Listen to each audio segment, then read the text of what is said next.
The jar that saved a family. What if the difference between peace and panic, between losing everything and holding steady, between despair and survival was nothing more than a simple jar? What if I told you that wealth often begins not with lottery wins, inheritances, or Wall Street brilliance, but with the quiet discipline of ordinary people? People who choose to save when everyone else spends? Would you listen? Or would you laugh, like so many laughed at a man named Thomas, who once kept a humble jar on his kitchen counter while the rest of his town mocked him for being too frugal? Thomas lived in a modest American suburb, the kind of place where every lawn was trimmed, but every driveway seemed to have a new car on display. He worked at the post office, an unglamorous, steady job.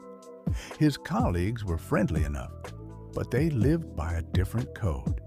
Each morning, they paraded into the office with steaming cups of $6 lattes.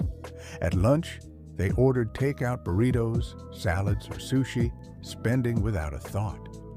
When Friday came, the parking lot glittered with freshly leased cars, their debt as polished as their paint jobs.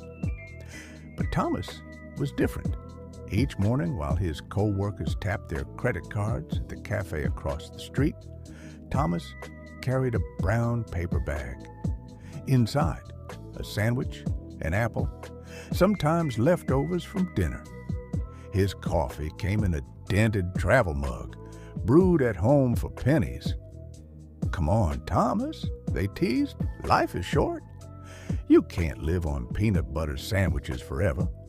One even joked, "You'll die with money in the bank and regret on your face." The room erupted with laughter. Thomas only smiled, his reply quiet but steady. "Maybe. But if tomorrow comes, I'll be ready." They didn't know about the jar. It sat on his kitchen counter, plain glass, nothing fancy. Each day, Thomas dropped in the money he would have spent, a crumpled $5 bill here, a handful of coins there. At first, it looked laughable, almost childish. But weeks turned to months, and months to years. The jar grew heavy. Eventually, he deposited its contents into a savings account, then into a high-yield account, and later into simple investments. He never skipped. Rain or shine, temptation or mockery, the jar always grew.